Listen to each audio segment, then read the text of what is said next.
આજે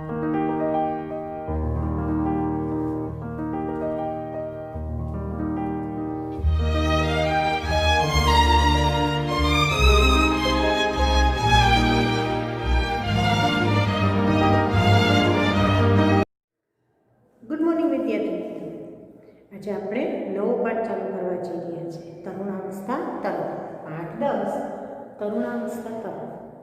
હવે આપણે આગલા પાઠની અંદર જે પ્રજનન પ્રક્રિયા વિશે ભણ્યા હતા એમાં આપણે જોયું કે લિંગી પ્રજનન કરતા સજીવો હોય એમાં નર અને માદા એમ બે પિતૃઓ પ્રજનનમાં ભાગ લેતા હોય છે અને મનુષ્યમાં પણ લિંગી પ્રજનન જોવા મળે છે. તો આપણને ખ્યાલ છે કે મનુષ્યમાં પણ બે લિંગ જોવા મળે છે, નર અને માદા.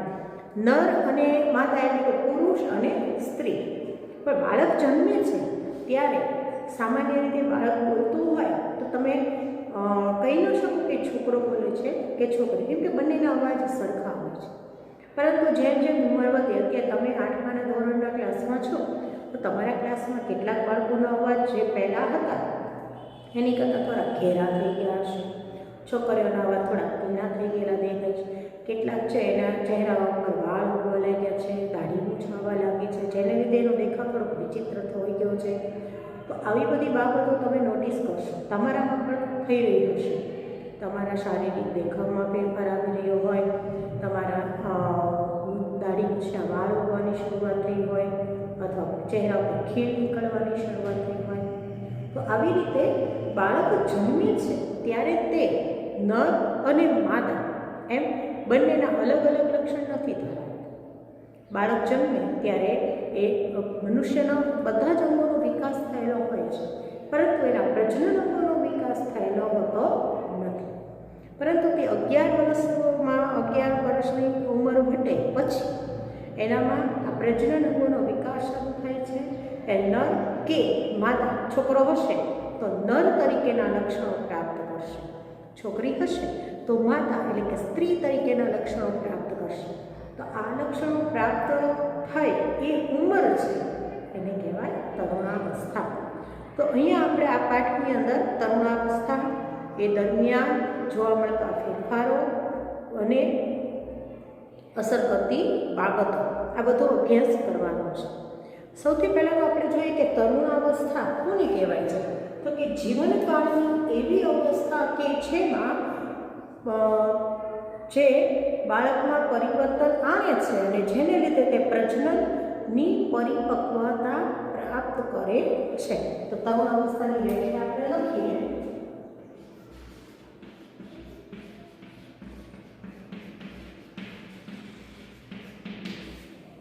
તો જીવનની એવી અવસ્થા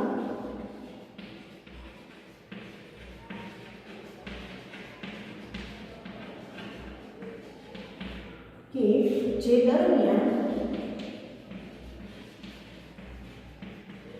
બાળક પરિવર્તન દ્વારા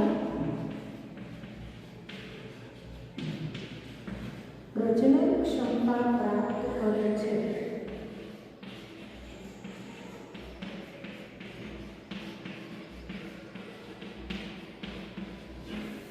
તેને તરુણાવસ્થા કે એડોલન્સ કહે છે.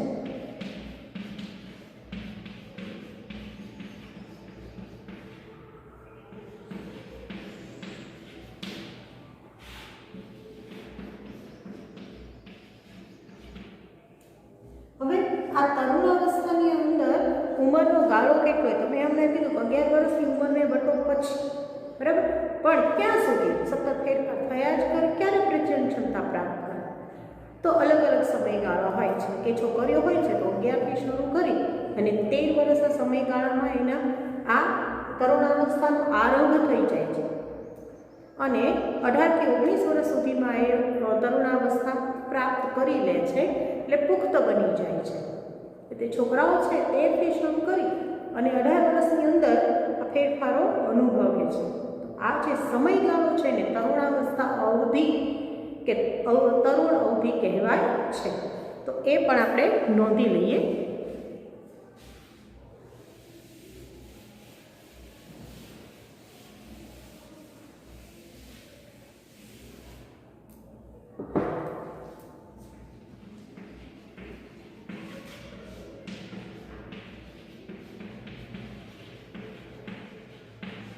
તો કે જે ઉંમરના જે સમયગાળા દરમિયાન અથવા તો આપણે એમ કહીએ કે જે ઉંમરના જે વર્ષો દરમિયાન તમારા પુસ્તકની અંદર પણ આપ્યું છે કે 11 વર્ષથી શરૂ કરીને 18 કે 19 વર્ષ સુધીની અવધિ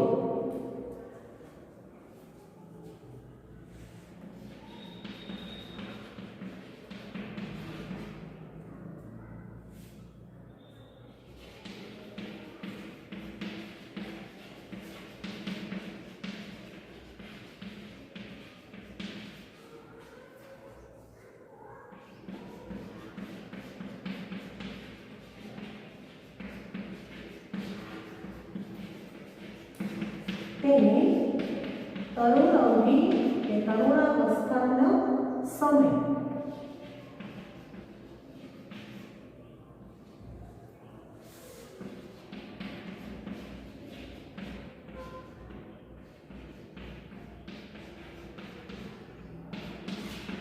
11 વર્ષથી તરુણાવસ્થાનો પ્રારંભ થઈ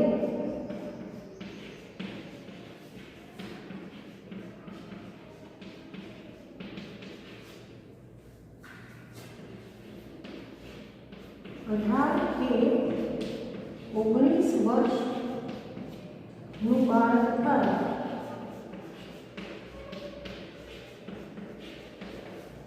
ત્યાં સુધી જોવા મળે.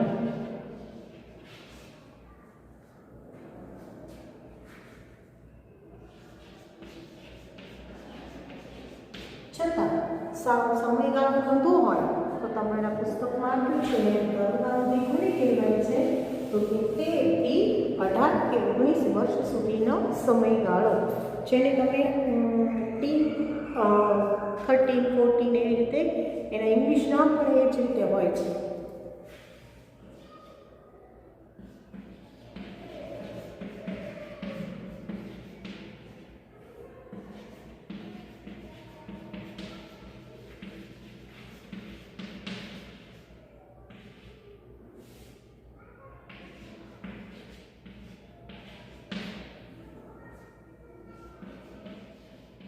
તરુણ અવધિ કહ્યું છે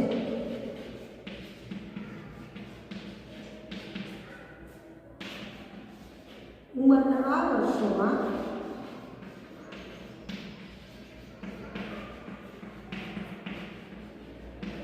બાળકોને, હવે પછી બાળક નથી કહેવાતા અને યુવાન પણ નથી કહેવાતા, એવા બાળકોને તરુણો કહેવાય છે. તો ઉંમરના આ વર્ષોમાં બાળકોને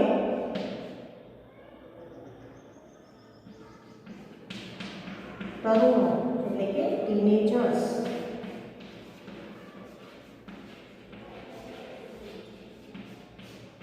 તરીકે ઓળખવામાં આવે છે.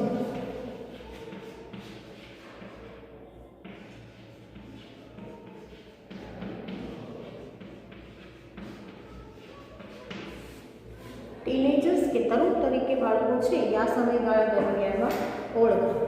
હવે આ સમયગાળા દરમિયાન છે એનામાં ઘણા બધા ફેરફાર આવે છે. આ બદલાવ છે એને યૌવનારંભ તરીકે ઓળખવામાં આવે છે.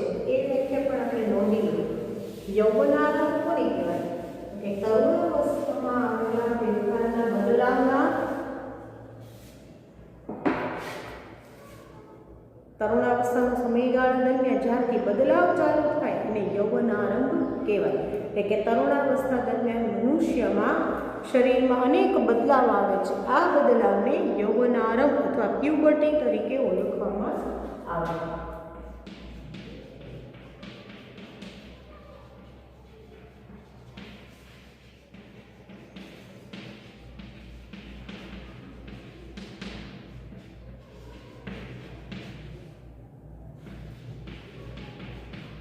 બદલાવને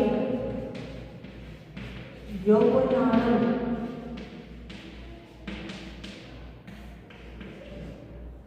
એટલે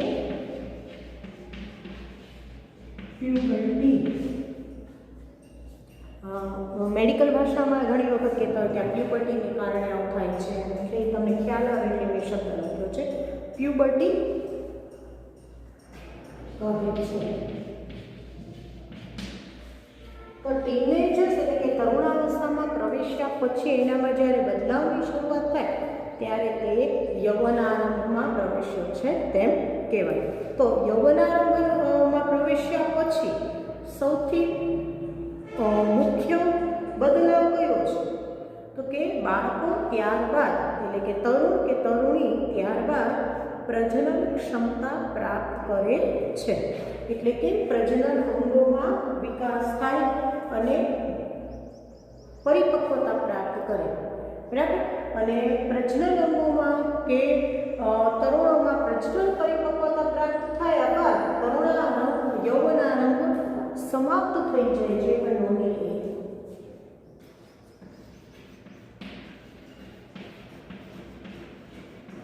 આ અવસ્થા દરમિયાન બાળકો એટલે કે તરુણો પ્રજનન પરિપક્વતા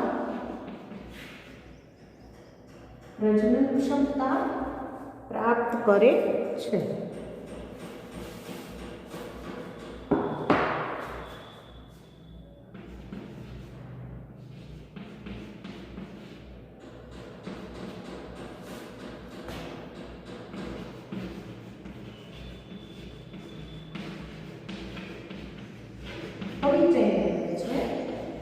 અને પ્રજનન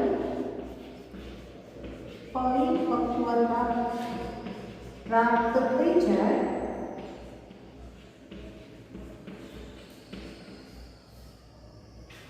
ત્યારે યૌવનારંભ પૂરો થઈ ગયો ગણાય.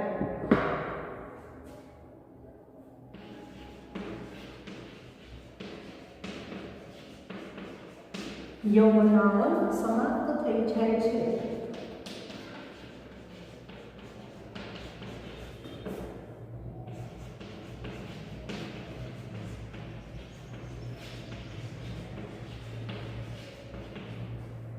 એટલે કે તરુણાવસ્થા દરમિયાન બાળકો છે ફેરફાર પ્રાપ્ત કરે, તે ફેરફાર પ્રાપ્ત થવા લાગે એટલે યૌવનારંભ શરૂ થઈ ગયો કહેવાય.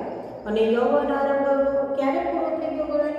તો કે જ્યારે એને પ્રજનન ક્ષમતાનો પરિચય થઈ જાય, એ પ્રજનન પરિપક્વતા પ્રાપ્ત કરે એટલે કે પ્રજનન કરવા યોગ્ય બને ત્યારે યૌવનારંભ સમાપ્ત થઈ ગયો ગણાય. પછી એનામાં એવા શારીરિક ફેરફારો આવવાનું બંધ થઈ જાય છે. પછી જે સામાન્ય વૃત્તિ હોય છે એ જોવા મળે છે, બરાબર.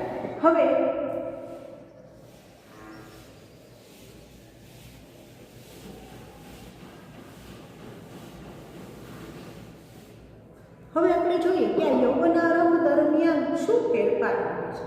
તો મેં હમણાં કીધું એમ તમારા ક્લાસમાં કેટલાક બાળકો છે એનો દેખાવ બદલાઈ ગયો હોય, દાઢી મૂછના વાળ આવવાની શરૂઆત થઈ ગઈ હોય, ઘણા ઊંચાઈ ઘણી બધી વધી ગઈ હોય, એટલે આ સામાન્ય ફેરફાર છે. પણ છતાં આપણે નોંધી કે યૌવનારંભ દરમિયાન ક્યાં ક્યાં ફેરફાર જોવા મળે છે.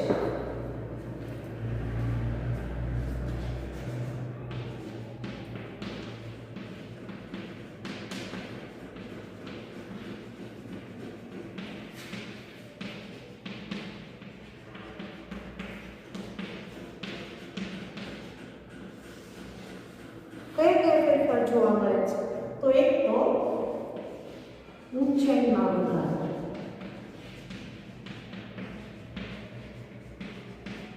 અચાનક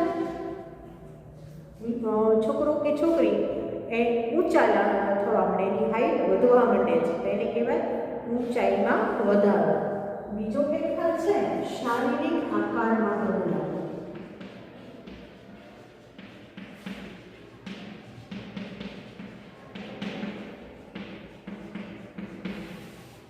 શરીર સ્નાયુબદ્ધ થાય, શરીરના દેખાવ છે એમાં ફેરફાર થાય. શું ફેરફાર હોય છે એ તો પછી આપણે દરેક મુદ્દો છે ધ્યાનમાં જોતા જશું કે આ દરમિયાન શું ફેરફાર જોવા મળે, આ દરમિયાન શું ફેરફાર જોવા મળે, એ આગળ આપણે ભણીશું.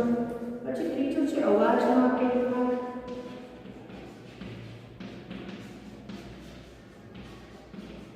છોકરાનો અવાજ ઘેરો થતો જાય છે, છોકરીઓનો અવાજ તીવ્ર થતો જાય છે, આને કહેવાય અવાજમાં ફેરફાર.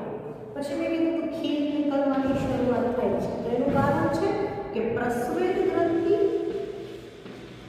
અને તૈલ ગ્રંથિ. આપણી ચામડીની અંદર આ બે પ્રકારની ગ્રંથિઓ આવેલી હોય તે બંનેની ક્રિયાશીલતામાં વધારો થાય.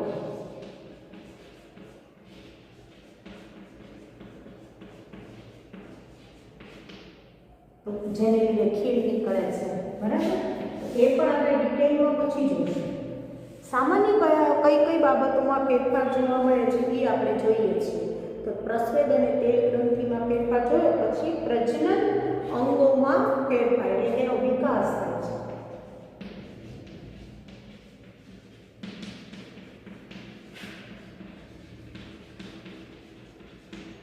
અને છેલ્લે આપણે જોઈએ તો એની માનસિક, બૌદ્ધિક અને સંવેદનાત્મક એટલે કે એ લોકોને ચર્ચા તો આપણે દરેક મુદ્દો ભણશું ત્યારે જોશું કે કેવા માનસિક ફેરફાર આવે છે, એની બૌદ્ધિક ક્ષમતામાં કેવો ફેરફાર જોવા મળે છે,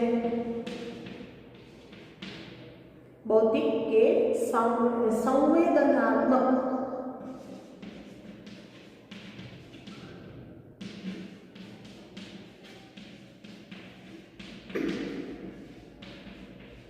તો આ 6 મુખ્ય ફેરફાર છે કે યૌવનનો પ્રારંભ થાય તો અચાનક હાઈટ વધવા માંડે છે, શરીરનો આકાર બદલાઈ જાય છે, તેના અવાજમાં ફેરફાર જોવા મળે છે, એનો ચહેરો ચીકણો તેલી લાગવા માંડે છે, પરસેવો બંધાવા લાગે છે, પછી પ્રજનન અંગો છે એનો વિકાસ થવા લાગે છે, પછી માનસિક, બૌદ્ધિક અને એની સંવેદનાત્મક અવસ્થામાં પણ ફેરફાર આવે છે. એને અચાનક ખોટું લાગી જાય છે, સામું બોલવા લાગે છે. તરુણાવસ્થા પ્રવેશે તો તમને નાની નાની વાતમાં ખોટું લાગવા લાગે છે. પહેલાં નાના બાળક હોય તો મમ્મી આપણને સાથે બેસીને જવાડે તો ગમે, પછી તરુણાવસ્થા પ્રવેશે તો ન ગમે. હવે અમે મોટા થઈ ગયા છે, અમને આવડે જ છે એવું તમે બોલો. તો આ બધી બાબતોનો ડિટેલમાં અને પછીના પીરિયડની અંદર આપણે ચર્ચા કરીશું. તો યૌવનારંભ દરમિયાન કયા કયા ફેરફારો જોવા મળે છે, તો એ આટલી વસ્તુમાં ફેરફાર જોવા મળે. શું ફેરફાર જોવા મળે કે ભાઈ અવાજમાં કેવો ફેરફાર જોવા મળે, આકારમાં કેવો ફેરફાર જોવા, એ આપણે ડિટેલમાં અને પછીના પીરિયડમાં જોઈશું.